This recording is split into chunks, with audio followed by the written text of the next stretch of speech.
Still no arrest, and Attorney General Mike DeWine is now emphatically saying all 8 of the people who died today were executed by a killer. There's no indication at all that any of these individuals killed themselves. I mean, this is just not what has happened. We have a murderer or murderers who have done this. During a late-night news conference, Ohio's Attorney General and Pike County Sheriff both said this small community in southeastern Ohio has experienced a terrible tragedy. Never have we lost so many people to a murderer or murderers in this county. Never 8 people at one time. 7 adults and one 16-year-old boy were shot execution style either overnight or early this morning at 4 separate crime scenes. 3 small children survived, including a 4-day-old baby.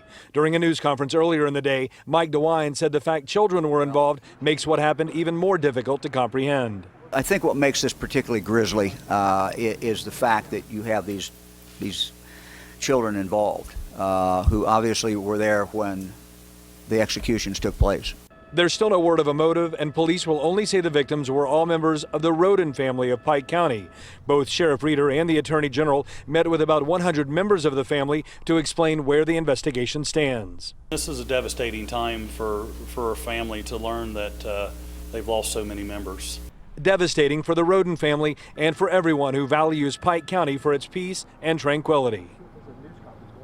Yes, Sheriff Reeder advising residents to lock their doors tonight, although he says it does appear that the Roden family members were targeted, suggesting the rest of the community doesn't have that much to worry about, although that's probably not as much comfort as people would like at this point. No one in custody once again, but Mike DeWine says about 30 people have been interviewed so far. Those interviews will continue until the killer is called. And when asked what message he has for the person who pulled the trigger, Sheriff Reeder said simply, "We're coming." Reporting live in Piketon, Todd Dykes, WLWT News 5. Yeah, they're taking this one personal, that's for sure. Todd, thank you. Piketon is a small community where virtually everyone knows everyone. So as you can imagine, the town is stunned. WLWT News 5's Emily Wood live in Piketon with reaction from community members and the local pastor helping the Roden family grieve this incredible loss. Emily. Mike, there is no question this has been a very difficult day for the Roden family, all of the investigators processing these crime scenes, but also the people that live here and call Piketon their home. Less than a mile from the first of 4 crime scenes, Union Hill Church became a gathering place for more than 100 people from the Roden family and close community members to grieve the loss of 8 people.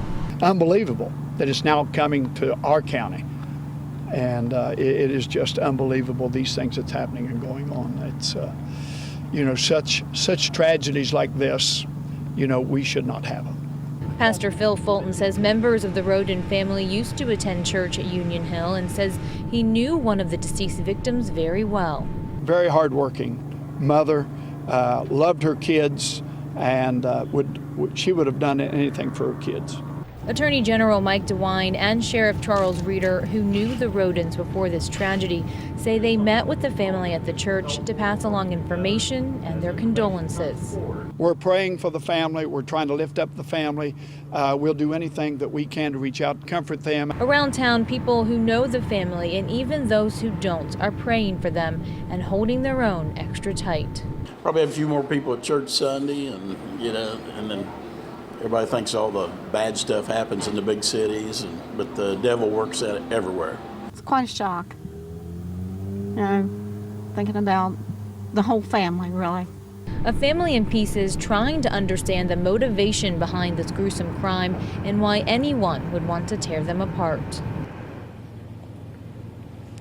And the majority of people that we spoke with today did not know the Roden family directly, but say that does not take away from the pain that they are feeling for them tonight. Reporting live in Piketon, Emily Wood, WLWT News 5. All right, Emily, thank you. Today's mass murder caused quick reaction in neighboring Adams County as well. The school district there immediately went into lockout mode. Nobody in, nobody out. The superintendent in Peebles saying that he checked safety protocols when he took the job a year ago. Security at Peebles High School kept a closer watch on students all day long while police carried out the investigation. There's always speculation when it's just down the road, whether we have a kid in our building that may be related to the shooting, and so there's certainly an outpouring of emotion. The schools did not report any chaos today. Some parents even said that the school buildings might have been the safest possible place for their kids to be.